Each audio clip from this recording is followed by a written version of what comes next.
साईबाबांविषयीचे अजय गौतमचे गैरसमज दूर. आता बाबांवर पुस्तक लिहिणार. कोर्टात चूक मान्य करत व्यक्त केला खेद आणि साईबाबा समाधीचे घेतले दर्शन. नमस्कार, संगमनेर लाईव्हमध्ये आपले स्वागत. आता बातमी सविस्तर पाहूयात. श्री साईबाबा आणि शिर्डी येथील श्री साईबाबा संस्थांविषयी विविध समाजमाध्यमांतून आक्षेपार्ह विधाने करून चर्चेत आलेल्या अजय गौतम यांनी आज राहता न्यायालयात हजर राहून आपली चूक स्पष्टपणे मान्य केली. संस्थाने दाखल केलेल्या कायदेशीर दाव्यानंतर गौतम यांनी घेतलेल्या या सकारात्मक भूमिकेमुळे संस्थांच्या कायदेशीर लढ्याला मोठे यश मिळाले आहे. सन 2023 मध्ये करण्यात आलेल्या आक्षेपार्ह विधानांच्या पार्श्वभूमीवर श्री साईबाबा संस्थानने कायदेशीर कारवाई सुरू केली होती. आज न्यायालयात हजर राहून अजय गौतम यांनी नमूद केले की श्री साईबाबा व श्री साईबाबा संस्थांबाबत असलेले गैरसमज माझे दूर झाले असून यापुढे मी कोणतेही चुकीचे वक्तव्य, मुलाखत, चर्चा किंवा भाष्य करणार नाही. त्यांनी स्पष्ट केले की त्यांची पूर्वीची विधाने अपुऱ्या माहितीतून झालेल्या गैरसमजांवर आधारित होती. न्यायालयातील माफीनाम्यानंतर अजय गौतम यांनी शिर्डीत श्री साईबाबांच्या मध्यान्ह आरतीसाठी उपस्थित राहून दर्शन घेतले. दर्शनानंतर आयोजित पत्रकार परिषदेत त्यांनी आपल्या पूर्वीच्या वक्तव्याबद्दल खेद व्यक्त केला. यापुढे सकारात्मक भूमिकेतून काम करत मी आता बाबांच्या प्रचार प्रसारासाठी लवकरच एक पुस्तक लिहिणार आहे, अशी महत्त्वपूर्ण घोषणा त्यांनी केली. त्यानंतर संस्थांचे मुख्य कार्यकारी अधिकारी गोरक्ष गाडेलकर यांनी अजय गौतम यांच्या या सकारात्मक भूमिकेचे स्वागत केले. त्याचवेळी त्यांनी स्पष्ट केले की ज्यांचे अजूनही काही गैरसमज असतील त्यांनी थेट श्री साईबाबा संस्थांशी संपर्क साधावा, अन्यथा बदनामी करणाऱ्या व्यक्तींविरुद्ध कायदेशीर कारवाई सुरूच राहील. या संपूर्ण प्रक्रियेत संस्थांचे माजी विश्वस्त मोहन जयकर आणि ग्रामस्थ कमलाकर कोते यांनी महत्त्वाचा समन्वय साधला आहे. धन्यवाद. सोशल मीडिया में बहुत सारी इस तरीके की अनर्गल या मिसलीडिंग बातें आने लगी, जिससे एक हिंदुओं को डिवाइडेशन या विभाजित करने की बात थी, या साईं बाबा को लेके कुछ उस तरीके की बातें थी जो सत्य नहीं थी. और उन सब बातों को सुन के बहुत सारे लोग भ्रमित हुए या बहुत सारे लोग थोड़ा सा रास्ते से अलग चले गए.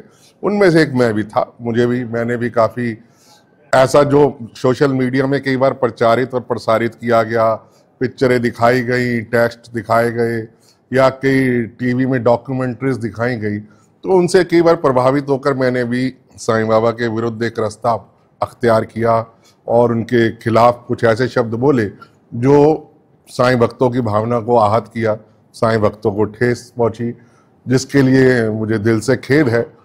और जो बाबा के प्रति एक गलत धारणा को पैदा करता है, विवाद को बढ़ाने की जगह मैं धन्यवाद देना चाहूँगा हमारे अध्यक्ष जी का, हमारे कोते साहब का, कमलाकर साहब का, कि इन्होंने प्रयास किया कि हम विवाद ना बढ़ाएं और लोगों में जागरण बताएं, लोगों को सच बताएं.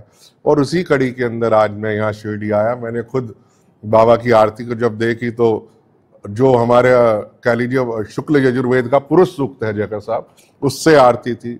शुक्ल यजुर्वेद के मंत्रों से आरती थी. चंद्रमा मनसो जात चक्षुः सूर्यो जायतः, या भोग लगाने का तरीका प्राणाय स्वाहा, पनाय स्वाहा, वहनाय स्वाहा, जितनी भी जो भी परंपरा थी वो निश्चित में आप जब आरती में खड़े होते हैं तो आप अपने अपने इष्ट देवता से कनेक्ट हो जाते हैं. तो आज की जो यहाँ मेरा आने का जो प्रयोजन था वो यही था कि लोगों के मन में जो गलत बातें हैं, गलत धारणा है, उनको किसी न किसी रूप में दूर करा जाए. मेरे से जो जाने अनजाने में गलती हुई उसके लिए खेद प्रकट किया जाए. और यही बात आज कोर्ट के अंदर भी मैंने माफ़ीनामा दिया इस बात का कि जो भी था वो मैंने डिजिटल मीडिया या सोशल मीडिया के प्लेटफॉर्म से प्रभावित होकर किया, जो कि सच नहीं था. और आज जब सच मेरे सामने आया तो मुझे कोई अधिकार नहीं है कि मैं करोड़ों लोगों की जो आस्था है, जो श्रद्धा है, जो बाबा के प्रति भक्ति है, उसके अंदर किसी भी तरीके का मैं इस हस्तक्षेप करूं. और आज हम लोगों ने यही फैसला किया, कमलाकर साहब ने और हमने, कि लोगों के बीच में इस जागरण को बढ़ाना है, बाबा की भक्ति को बढ़ाना है, बाबा की सीख को बढ़ाना है, और उनके धर्म को लेके, उनकी सीख को लेके और बाकी चीज़ों को लेके समाज में जो गलत धारणाएं फैली हुई हैं उसको अपने को समाप्त करके सभी हिंदू सनातन धर्म को एकत्र कर एक ही समय पे एक ही रास्ते पे चलना है. धर्म या पंथ संप्रदाय के नाम पे अपने सनातनियों को विभाजित नहीं होने देना.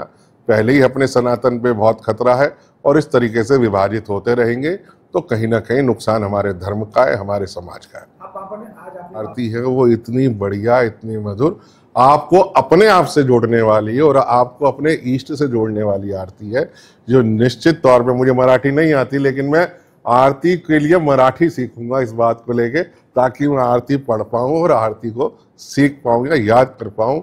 तो ये एक बहुत अच्छी बात है कि समाज के अंदर डिजिटल मीडिया का दुष्प्रचार और दुरुपयोग करके जिस प्रकार से साईं बाबा के धर्म इत्यादि को लेके बहुत सारी हजारों भ्रांतियां फैली हुई हैं, उन सबको एक साथ मिलकर दूर करने का हमें प्रयास करना चाहिए। मैं पुनः साईं बाबा के खिलाफ अवमानकारक टिप्पणी करने के किया था, तो इसके वास्ते हमने राहता कोर्ट में जो है सिविल सूट दाखिल किया था, और क्रिमिनल सूट भी जो है अजय गौतम जी, गौतम खट्टर और एक 4 लोग जो है उनके खिलाफ क्रिमिनल और सिविल सूट दाखिल किया था।